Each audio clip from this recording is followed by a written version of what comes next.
Hello नमस्कार दोस्तों, good morning सभी को, राधे राधे।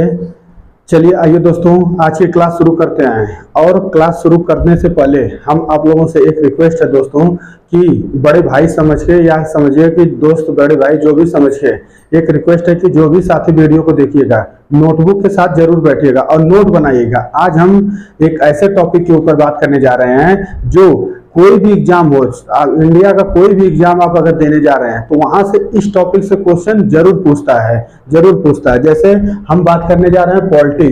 पॉलिटी का मतलब है राजनीति शास्त्र। जो हमारा पॉलिटी है इसमें हम सबसे फर्स्ट लेक्चर और फर्स्ट चैप्टर से पढ़ते हैं, एकदम बेसिक से दोस्तों। आइए पढ़ते हैं। बेसिक का मतलब कहिए तो संविधान सभा, जो हमारा संविधान कैसे बना, कब बना, क्या उसका प्रोसीजर था बनने का, सबके बारे में हम वन बाय वन आप लोगों से परिचय कराएंगे। तो चलिए आइए दोस्तों, हम लोग बात करते हैं संविधान सभा का पहला चैप्टर आज हम स्टार्ट करते हैं। और पहली लेक्चर है मेरा इस चैप्टर का।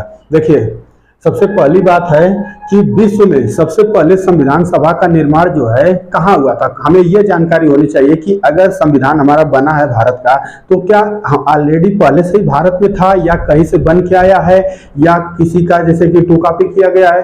तो इसके बारे में हमें जानकारी ये होना चाहिए कि विश्व में सबसे पहले संविधान का निर्माण अमेरिका देश है, यूएसए अमेरिका में हुआ था। ठीक है, तो सबसे पहली पॉइंट ये आपको नोट कर लीजिएगा नोटबुक में कि विश्व में सबसे पहले संविधान सभा का निर्माण जो है अमेरिका ने किया था। ठीक, अमेरिका ने किया था।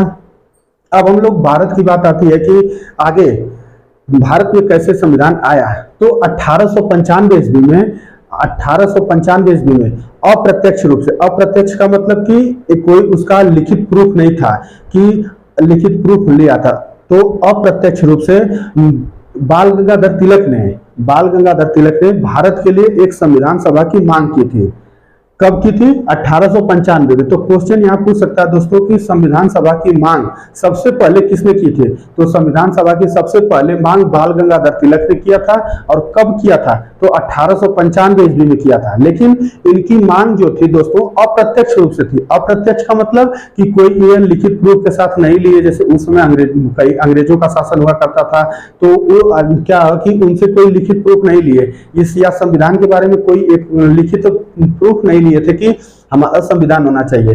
तो 1895 ईस्वी में अप्रत्यक्ष रूप से बाल गंगाधर तिलक ने संविधान की मांग की थी।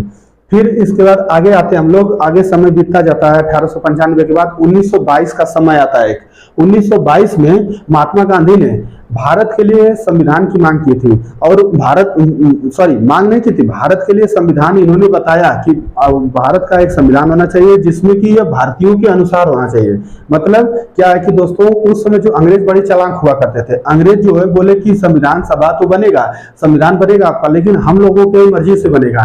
तो इस बात को लेके ये लोग मना कर दिए। तो गांधी जी बोले थे कि हमारा जो भारत का संविधान है यह भारतीयों के अनुसार और उनकी इच्छा पर बनाया जाना चाहिए। उसी समय एक गांधी जी की पत्रिका चलती थी, यह बड़ा इंपॉर्टेंट है, इसको नोट कर लीजिए। उनकी एक पत्रिका चलती थी, महात्मा गांधी की एक पत्रिका चलती थी, इंडिका नाम की एक पत्रिका चलती थी। उसी पत्रिका उस समय ये 1922 में ये प्रकाशित हुई थी। और पूछ सकता है कि इंडिका किसकी पुस्तक है, तो क्या नाम है, महात्मा गांधी जी की पुस्तक उस समय थी। आगे हम लोग बात कर लेते हैं। मई 1934 में भारतीयों की ओर से प्रत्यक्ष रूप से संविधान सभा की मांग रांची में स्वराज पार्टी ने की थी। अब देखिए यहाँ पे अप्रत्यक्ष रूप से बाल गंगाधर तिलक ने किए थे, लेकिन यहाँ पे प्रत्यक्ष रूप से, प्रत्यक्ष का मतलब पूरे प्रमाण के साथ संविधान सभा की मांग रांची में स्वराज पार्टी ने की थी। सबसे पहले पूछ सकता है कि सबसे पहले प्रत्यक्ष रूप से मांग किसने किया था, तो स्वराज पार्टी ने की थी। कहां पे की थी, तो रांची में से की थी। इस पॉइंट को भी नोट कर लीजिए।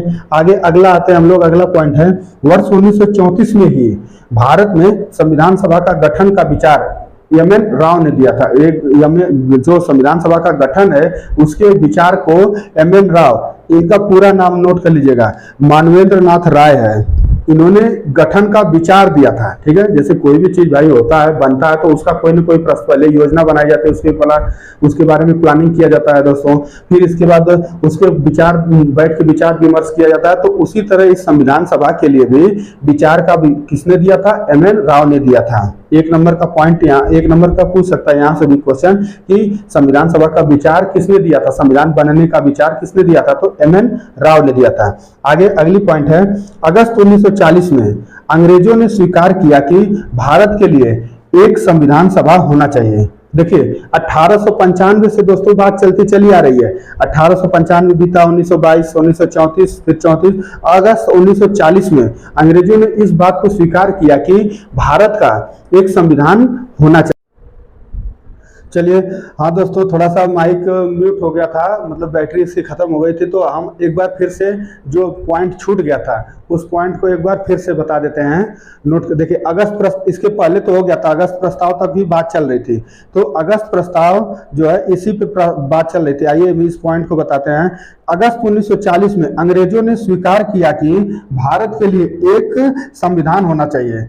बात तब तो अंग्रेजों को समझ में आई, बात अंग्रेज थोड़ा सुने, समझ में क्या आई, सुने वो लोग कि भारत का एक संविधान होना चाहिए। तो 1940 में ही अंग्रेजों ने स्वीकार किया, इस बात को स्वीकार किया कि चलिए ठीक है, आपका एक संविधान होगा, भारत का एक संविधान बनेगा। लेकिन इस संविधान में भी, इस प्रस्ताव में भी हमारा संविधान सभा की बात नहीं हो पाई। मतलब कि मीटिंग जो हुई थी, उस मीटिंग में इस प्रस्ताव को लेके, संविधान को लेके मीटिंग हुई थी, लेकिन संविधान बनने का कोई उसमें जिक्र ही नहीं हो पाया। क्यों नहीं हो पाया? यह प्रस्ताव ठुकरा दिया गया अंग्रेजों के द्वारा। क्यों ठुकरा दिया गया?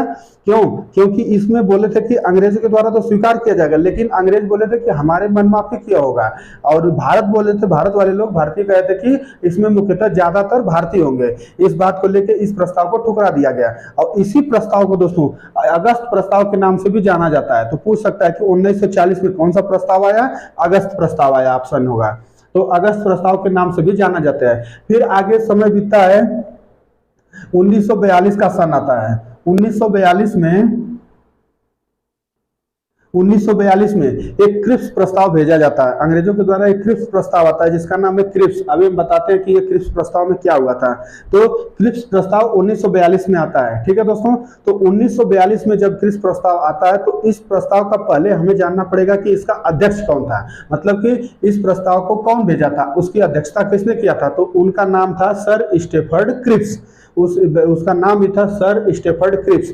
तो पूछ सकता है क्वेश्चन कि क्रिप्स प्रस्ताव के अध्यक्ष कौन थे, उसकी अध्यक्षता किसने किया था? तो कौन थे? Sir Stafford Cripps. ये अपने नाम पे इस प्रस्ताव को रखा था दोस्तों। ठीक है, तो सर स्टेफर्ड क्रिप्स द्वारा एक प्रस्ताव रखा गया जिसको क्रिप्स प्रस्ताव कहा गया। इस प्रस्ताव को भी नहीं माना गया क्योंकि अंग्रेजों द्वारा युद्ध के बाद संविधान के गठन को बोला गया, परंतु भारतीय जो है युद्ध के दौरान मांग रहे थे। मतलब कि क्रिप्स प्रस्ताव जब 1942 में आया, तो उस समय क्रिप्स प्रस्ताव 1942 में आया, तो वो अंग्रेज तो मान गए थे नीचे कि ठीक है आपका संविधान बनेगा, लेकिन अंग्रेज सब बोले कि उस समय सेकेंड वर्ल्ड वार चल रहा था दोस्तों। सेकेंड वर्ल्ड वार 1939 से 1945 तक चला था। तो जब 1945 तक चला, तो देखिए ये 1942 में यह प्रस्ताव आ गया। तो इस प्रस्ताव में अंग्रेज बोले कि चलिए इस युद्ध के बाद आप लोगों के संविधान की बात किया जाएगा, संविधान सभा बन जाएगा।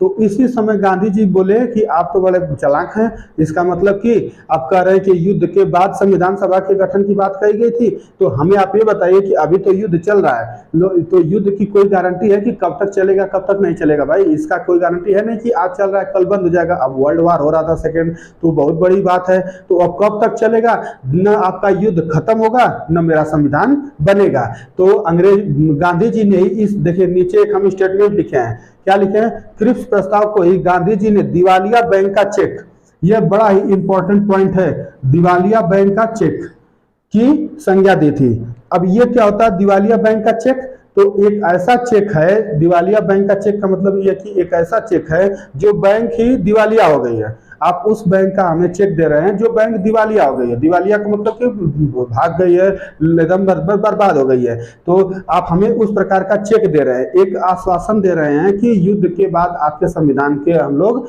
बात करेंगे। तो क्रिप्स प्रस्ताव को ही गांधी जी ने दिवालिया बैंक के चेक की संज्ञा दी थी। तो ये था हमारा क्रिप्स प्रस्ताव दोस्तों।